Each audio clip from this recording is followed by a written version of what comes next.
കാശിനാഥൻ ഭാഗം 71. രചന അവതരണം ദിവ്യരാജ്. അമ്മ. അറിയാതെ അവൻ്റെ നാവുകൾ ആ വാക്ക് ഉരുവിടുമ്പോൾ കണ്ണുകളിൽ ഭീതിയും ഉടലിൽ വിറയലും അറിഞ്ഞു കാശിനാഥൻ. കാശി. ഒരു നടുക്കത്തോടെ ആനന്ദം അവനെ സൂക്ഷിച്ചു നോക്കി. ക്ഷീണയാണെന്ന് ഉറപ്പുവരുത്തി. അപ്പോഴേയും നിലത്ത് പരിക്കേറ്റ് കിടക്കുന്നത് ആരെന്ന് മാത്രം മനസ്സിലായില്ല. ഈ നേരം കൊണ്ട് അവിടുത്തെ നിലവിളിയും ബഹളവും കേട്ട് ആളുകളൊക്കെ കൂടിയിരുന്നു. കാശി, നീ വാ. ഇവിടെ നിന്നാലേ സാക്ഷി പറയേണ്ടി വരും. ഒന്നാമതേ പ്രിയയുടെ സർജറി അടുത്ത് നിൽക്കുന്ന ടൈമാ. അവനെയും ചേർത്ത് പിടിച്ച് തിരിഞ്ഞതും വൈശുവും അവിടേക്ക് പാഞ്ഞെത്തിയിരുന്നു. കണ്ണേട്ടാ, എന്താ അവിടെ? ആരാ നിലവിളിച്ചേ? ആദിയോട് ചോദിച്ചിട്ടും മറുപടി പറഞ്ഞില്ലവൻ. തൊട്ട് മുന്നേ കണ്ട ഭീകരമായ കാഴ്ചയിൽ വിറങ്ങലിച്ചിരുന്നു മനസ്സ്. വൈശു, നീ വാ, പറയാം. ആനന്ദ് അവളെയും നിർബന്ധിച്ച് അകത്തേക്ക് കൂട്ടിത്തിരിഞ്ഞ് ആ മതില് വഴി നോക്കുമ്പോൾ ഒന്നും കാണാനാവാത്ത രീതിയിൽ ആളുകൾ തിങ്ങിയിരുന്നു. വന്നപാടെ തലയ്ക്ക് കയ്യും തങ്ങി കാശി സെറ്റിയിലിരുന്നു. പറയ് കണ്ടേട്ടാ, അവിടെ എന്താ കണ്ടേ? ആരെയെങ്കിലും ഉപദ്രവിച്ചോ? നെഞ്ചടിപ്പോടെ തിരക്കിയതും. അമ്മയാ വൈശു. കൊന്നു. ആരെയോ? വിറച്ചുകൊണ്ട് പറഞ്ഞവൻ. അന്ന് ഹോസ്പിറ്റലിൽ വന്ന അവരോ? ചോദ്യഭാവത്തോടെ നോക്കുമ്പോൾ അതേന്ന് തലയാട്ടിയവൻ. ആനന്ദ് പറഞ്ഞ് പ്രിയയുടെ മാതാപിതാക്കളും വിവരമറിഞ്ഞ് പുറത്തേക്ക് പാഞ്ഞെത്തിയിരുന്നു. മുകളിലത്തെ നിലയിൽ നിന്ന് അവിടെ നടക്കുന്ന കാഴ്ചകൾ വീക്ഷിച്ചു ആനന്ദ്. അതേസമയം ഭീതിയൊടുങ്ങാതെ നിശബ്ദനായി കാശിയും. ഒരു 10-20 മിനിറ്റ് കഴിഞ്ഞപ്പോൾ ആംബുലൻസിന്റെ സൈറനും പോലീസ് വാനിന്റെ ശബ്ദവും ഒക്കെ കേട്ടിരുന്നു. അന്നേരവും പുറത്തു പോവാൻ മടിച്ചു അവനും. വൈശുവിന്റെ കൈകളിൽ ഭീതിയോടെ കൈകൾ അമർത്തുമ്പോൾ അവളുടെ നെഞ്ചിലേക്ക് അവനെ ചേർത്തു. എത്ര വെറുപ്പെന്ന് പറഞ്ഞാലും പെറ്റ തള്ളയ്ക്ക് മനസ്സിന്റെ കോണിൽ ഒരു സ്ഥാനമുണ്ടാവാതിരിക്കില്ലല്ലോ. അതവൾ തിരിച്ചറിയുകയായിരുന്നു. കണ്ണേട്ടാ, ടെൻഷൻ ആവല്ലേ. അത്രമാത്രേ ആ സാഹചര്യത്തിൽ പറയാൻ അവൾക്ക് നാവ് പൊന്തിയുള്ളൂ. അല്പസമയം കഴിഞ്ഞതും പ്രിയയുടെ അച്ഛനും അമ്മയും തിരികെ വന്നിരുന്നു. അങ്കിൾ, അവിടുത്തെ കാര്യം എന്തായി? ആ സ്ത്രീ ആരെയാ? ആനന്ദ് എടുത്തു ചോദിച്ചു. അത് അവരുടെ വളർത്തുമകനെ തന്നെയാ കൊന്നത്. ആ പയ്യൻ ഡ്രഗ് അഡിക്റ്റ് ആയിരുന്നെന്ന്. ലഹരിപ്പുറത്ത് അവരെ തല്ലുകയോ മറ്റോ ചെയ്തെന്നാ പറഞ്ഞു കേട്ടത്. കഴിഞ്ഞ ആഴ്ചയില അവർ ആ വീട്ടിലേക്ക് വാടകയ്ക്ക് താമസിക്കാൻ വന്നത്. അധികം പുറത്തെങ്ങും ഇറങ്ങാത്തത് കാരണം മുഖം നേരാവണ്ണം കണ്ടിട്ടില്ലായിരുന്നു. പ്രിയയുടെ അച്ഛൻ പറയുന്നത് കേട്ടതേ വൈശു വിറയോടെ കാശിയെ നോക്കി. ഒക്കെയും കേട്ടതിന്റെ നടുക്കം അവനിലും ഉണ്ടായിരുന്നു. കൊല്ലപ്പെട്ടത് വിക്ടർ ആണെന്ന് അവർ രണ്ടുപേരും ഉറപ്പിച്ചു. ഒരു പയ്യൻ അവിടെ ബാൽക്കണിയിലും സിറ്റൗട്ടിലൊക്കെ നിൽക്കുന്നത് കണ്ടിട്ടുണ്ട്. അതല്ലാതെ പരിചയപ്പെട്ടിട്ടില്ല ഇതുവരെ, അയാൾ പറയുകയായിരുന്നു. അവരെ പോലീസ് കൊണ്ടുപോയോ? ആനന്ദ് എടുത്തു ചോദിച്ചു. കൊണ്ടുപോയി. ഇനി ചോദ്യം ചെയ്യുമ്പോൾ വിശദമായി അവരത് ചോദിച്ചറിയും. എന്നാലും വല്ലാത്തൊരു സംഭവമായിപ്പോയി. പത്രത്തിലും ന്യൂസിലുമൊക്കെ ഇതേപോലെ കാണുമ്പോൾ നടുക്കുമാ. ഇതിപ്പോ വീടിന് തൊട്ടരികിൽ. ഒരു 10-35 വയസ്സ് പ്രായമുണ്ടാവും ആ ചെക്കന്. വിവാഹം കഴിച്ചിട്ടില്ല. ഇവിടുത്തെ സെന്റ് ആൻഡ്രൂസ് സ്കൂളിലെ അധ്യാപകനാ. ജോയിൻ ചെയ്തിട്ടിപ്പോ അധികമായിട്ടില്ലാത്രേ. പ്രിയയുടെ അച്ഛൻ പറയുന്നതോരോന്നും കേട്ടിരുന്നു രണ്ടാളും. വന്നതിന് വേണ്ടി വൈശു പ്രിയയുടെ റൂമിൽ ചെന്ന് രോഗവിവരങ്ങൾ തിരക്കി. കുറച്ചുനേരം അവിടെ സംസാരിച്ചിരുന്നിട്ട് വേഗം രണ്ടാളും തിരിച്ചു പോരുകയും ചെയ്തു. വീട്ടിലേക്ക് തിരികെ വന്നിട്ടും കണ്ട കാഴ്ച കൺമുന്നിൽ നിന്നും മാഞ്ഞില്ല കാശിക്ക്. വിക്ടറിനെ കണ്ടിട്ടില്ല ഇതേവരെ. അവനെപ്പറ്റി മറ്റുള്ളവർ പറഞ്ഞ അറിവേ ഉള്ളൂ. അവിടെ വെച്ച് കണ്ട അവന്റെ രൂപം കണ്ണിന് മുന്നിൽ നിന്ന് മായുന്നുണ്ടായിരുന്നില്ല. പ്രിയയുടെ വീട്ടിൽ നിന്ന് തിരികെ വന്ന പാടെ റൂമിനുള്ളിൽ കയറിയതാണ് രണ്ടാളും.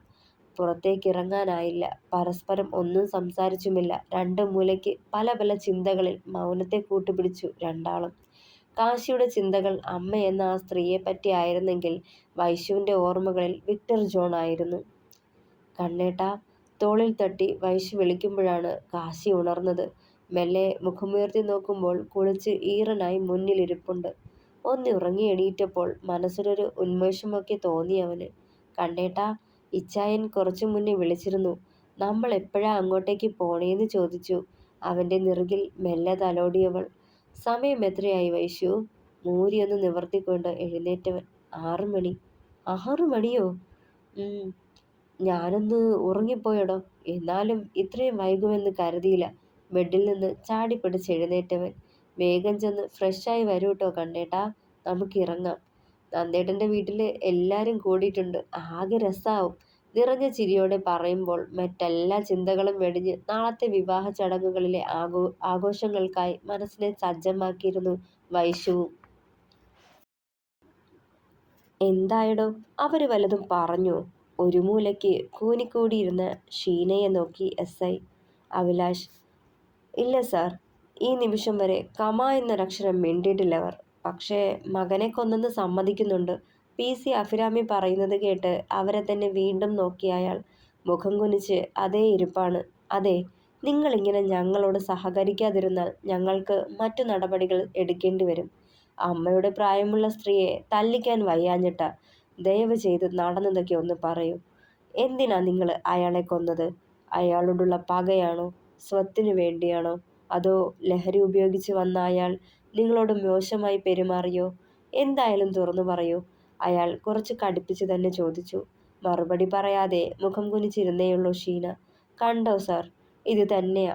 എത്ര നേരായിന്നറിയോ അവരോട് പലതും ചോദിക്കുന്നു, സഹകരിക്കുന്നില്ല. ഇതിങ്ങനെ മുന്നോട്ട് പോയാൽ? ചോദ്യഭാവത്തിൽ തിരക്കി അഭിരാമി. വരട്ടെ, കുറച്ചു നേരം കൂടി നോക്കാം. അവരൊന്ന് റിലാക്സ്ഡ് ആവട്ടെ.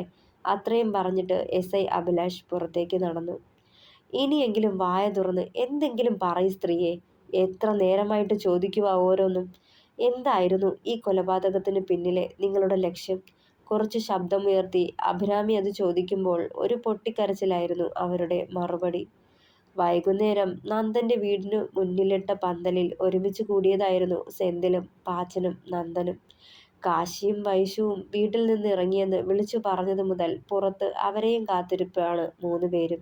ഉച്ചയ്ക്ക് വൈശു നന്ദനെ വിളിച്ചപ്പോൾ പ്രിയയുടെ വീട്ടിലേക്ക് പോയ കാര്യവും തുടർന്ന് നടന്നതൊക്കെയും പറഞ്ഞിരുന്നു. അച്ചുവേ, ഇവൻ അധികം മധുരം കൊടുക്കണ്ടാട്ടോ, പണിയാവും. ഒരു ട്രേയിൽ ജ്യൂസുമായി വന്ന അവർക്ക് നേരെ നീട്ടുമ്പോൾ സെന്തിൽ ആക്കിയ ചിരിയോടെ പറഞ്ഞിരുന്നു. ചെറുചിരിയോടെ മുഖം കുനിച്ചേയുള്ളവൾ. അതേസമയം പാച്ചൻ അവനെ ഒന്ന് കൂർപ്പിച്ചു നോക്കി. മര്യാദയ്ക്ക് നാളവടക്കിക്കോ, ഇല്ലേൽ ഇവന്റെ കല്യാണവും നിന്റെ അടിയന്തരവും ഒരുമിച്ച് നടത്തും ഞങ്ങള്. പാച്ചൻ ഫോമായി. ആഹാ, വന്നപ്പോ തൊട്ട് അവളെ ഊറ്റി ഊറ്റി ഇരിക്കുക. ഇതിനെന്തെങ്കിലും ഒരു നീക്കുപോക്കുണ്ടാക്കടാ കോപ്പേ. മനസ്സിലുള്ളത് നിനക്ക് പറഞ്ഞൂടെ ആ പെണ്ണിനോട്? സെന്തിൽ കടുപ്പിച്ചു. ആദ്യം നീ നിന്റെ കാര്യം സെറ്റാക്ക്. താരാട്ടുപാടി ഉറക്കാനും ഊട്ടിക്കാനും പാവ കളിക്കാനുമൊക്കെ എന്തായിരുന്നു അവന്റെ ഉത്സാഹം. എന്നിട്ട് ഇപ്പൊ ഒക്കെ ഉള്ളിലിട്ട് നീറ്റുക. ഒന്നുകിൽ തുറന്നു പറയണം, ഇല്ലേൽ മറന്നേക്കണം. ഇത് രണ്ടുമില്ല, വിശുദ്ധ പ്രണയം. പാച്ചൻ അവന് കൂർത്തൊരു നോട്ടം കൊടുത്തു. എടാ, അവളുടെ മനസ്സിൽ ഞാനില്ല, ആ കുഞ്ഞുഞ്ഞ. അതറിഞ്ഞു വെച്ചിട്ട് വീണ്ടും ചെന്ന് നാറാൻ വയ്യ. അതാ മുഖം കനപ്പിച്ചവൻ. കുശുമ്പ്. എടാ കോപ്പ, അവൻ ഇനി ഇല്ലെന്ന് എല്ലാവർക്കും അറിയുന്ന കാര്യമാ. അവൾക്കും. മറന്നോളും. നിന്റെ പ്രണയം തിരിച്ചറിയുമ്പോൾ സ്നേഹിച്ചോളും. പിന്നെ ചിലപ്പോ കുറച്ച് വെയിറ്റ് ചെയ്യേണ്ടി വരും, അല്ലേടാ നന്ദ? നന്ദനെ നോക്കുമ്പോൾ അതേന്ന് തലയാട്ടിയവൻ. അത് ഇവൻ പറയുന്നത് നേരാടാ. മനസ്സിനേറ്റത് എത്ര വലിയ മുറിവാണെങ്കിലും പ്രിയപ്പെട്ടവരുടെ സ്നേഹവും കരുതലും ഉണ്ടെങ്കിൽ ഒക്കെ ഭേദാവും. ഏറ്റവും വലിയ ഉദാഹരണം നമ്മുടെ കാശിയല്ലേടാ. ബാംഗ്ലൂരിൽ പോയി വന്നതീ പിന്നെ ആദ്യമായി നമ്മൾ അവനെ കണ്ടത് ഓർമ്മയുണ്ടോ? നമ്മുടെ മുഖത്ത് കൂടി നോക്കി സംസാരിക്കാൻ കഴിയാതെ ഭയന്ന് നമ്മളിൽ നിന്ന് ഒരു അകലം പാലിച്ച് വിറച്ച് കിതച്ച് ആകെ വീർപ്പുമുട്ടലോടെ. പക്ഷേ ഇന്നോ പെർഫെക്റ്റ്ലി ഓൾ റൈറ്റ്. പിന്നെ അവന്റെ ഈ മാറ്റത്തിന് പിന്നിൽ ഒന്നുണ്ട്, വൈശുവിന്റെ ത്യാഗം, അവളുടെ കാത്തിരിപ്പ്. പെട്ടെന്നൊന്നും അവൻ മാറിയില്ല. ദിവസങ്ങളോ ആഴ്ചകളോ അല്ല, മാസങ്ങൾ വേണ്ടി വന്നില്ലേ?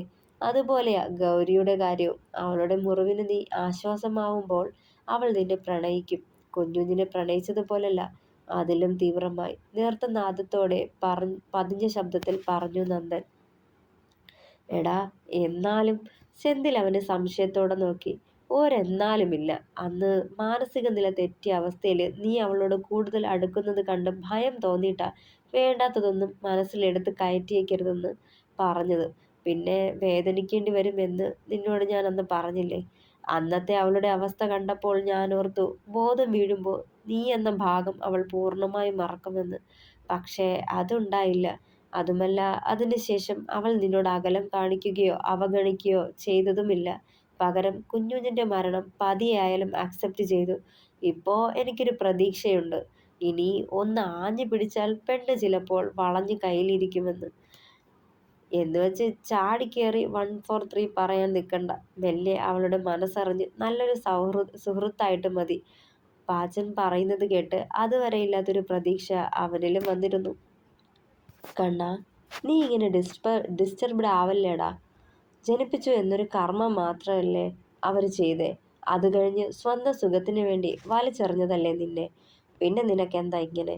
വന്നത് മുതൽ കാശിയുടെ മുഖം തെളിഞ്ഞിട്ടില്ലെന്ന് കണ്ടതും സെന്തിൽ തിരക്കിയിരുന്നു. ആ സ്ത്രീയോട് എനിക്കൊരു സോഫ്റ്റ് കോർണറും ഇല്ലടാ. എങ്കിലും പെട്ടെന്ന് അങ്ങനൊരവസ്ഥയിൽ അവരെ കണ്ടപ്പോഴുള്ള ഷോക്ക് അതങ്ങ് മാറുന്നില്ല. അതാ നെറ്റി ഒഴിഞ്ഞവൻ. അതും നേരാ. എന്നാലും എന്തിനാവും അവരവനെ? പാച്ചൻ താടിക്ക് കൈ കൊടുത്തു. മരുന്നും അടിച്ച് അവരോട് എന്തേലും മോശമായിട്ട് പെരുമാറിയിട്ടുണ്ടാവും. അല്ലാതെന്താ? ഇതൊക്കെ അകത്ത് ചെല്ലുമ്പോൾ അമ്മയെപ്പോലും തിരിച്ചറിയില്ലല്ലോ. സെന്തിൽ അമർഷമടക്കി. അത് വിട്. ക്രിസ്റ്റഫറിന്റെ കാര്യം എന്തായി? അതേപ്പറ്റി വല്ലതും അറിഞ്ഞോ? ആകാംക്ഷയിടയ്ക്ക് ചോദിച്ചു സെന്തിൽ. കേസ് നടക്കുവാണ്. നമ്മുടെ സിസ്റ്റമല്ലേ. ഉടനെയൊന്നും വിധി വരില്ല. വിശ്വാസം മുതിർത്തു കാശി. അതും നേരാ. എടാ, ഇനി എക്സാം, അത് കഴിഞ്ഞ് ഇന്റേൺഷിപ്പ്. അതോടെ വലിയൊരു കടമ്പയാണ് കിടക്കുന്നത്. ഇനി എന്താടാ പ്ലാൻ?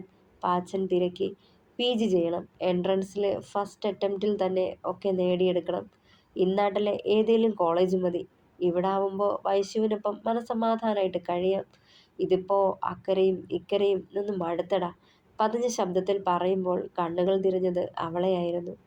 എത്ര പെട്ടെന്നാ ദിവസങ്ങൾ പോയത്. 1.5 വർഷം ദാന്നും പറഞ്ഞ് കടന്നുപോയി.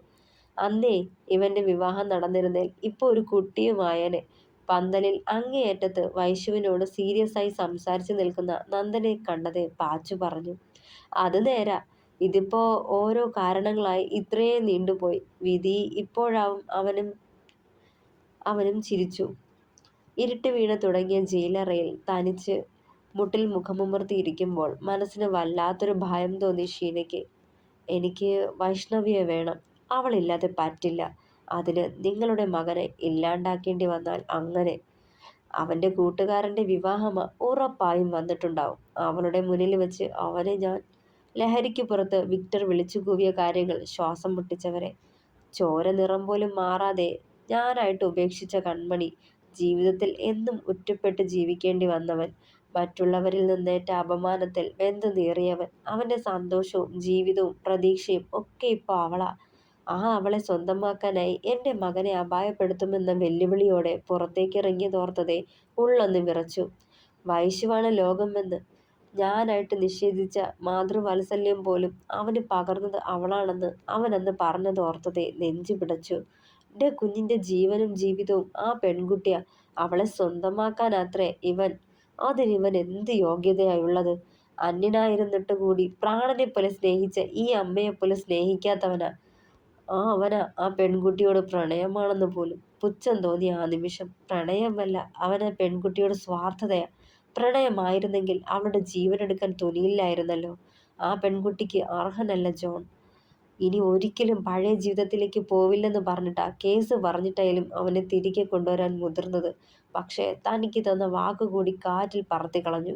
ഇനിയെങ്കിലും മാറുമെന്ന് കരുതിയ ഇടത്ത് പ്രതീക്ഷകളെയെല്ലാം തകർത്തുകൊണ്ടാ വീണ്ടും ലഹരി തേടിപ്പോയത്. എന്നിട്ട് എൻ്റെ മകൻ്റെ ജീവിതം ഇല്ലാതാക്കാൻ തുനിഞ്ഞിറങ്ങിയിരിക്കുന്നു. എനിക്ക് എന്ത് ചെയ്യാനാവും എന്ന് ചിന്തിച്ചു. തടയണം. മുന്നും പിന്നും നോക്കിയില്ല. മുന്നോട്ട് ചെന്ന് അവനെ തടയാൻ നോക്കി.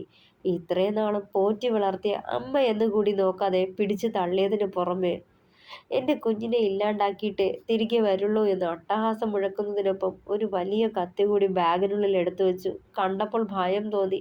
ഒരിക്കൽ ആ പെങ്കൊച്ചിനെയും ആ പയ്യനെയും ദ്രോഹിച്ചതായിരുന്നു മനസ്സിൽ.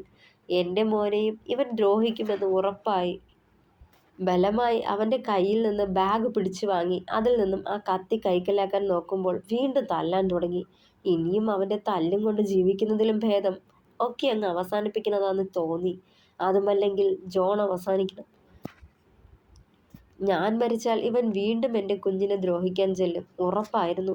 ആ പെങ്കൊച്ചും എൻ്റെ മോനും ഇനിയുള്ള കാലമെങ്കിലും സമാധാനമായിട്ട് ജീവിക്കണമെങ്കിൽ ജോൺ തന്നെ മരിക്കണം എന്ന് ചിന്തിച്ച നിമിഷങ്ങളായിരുന്നു.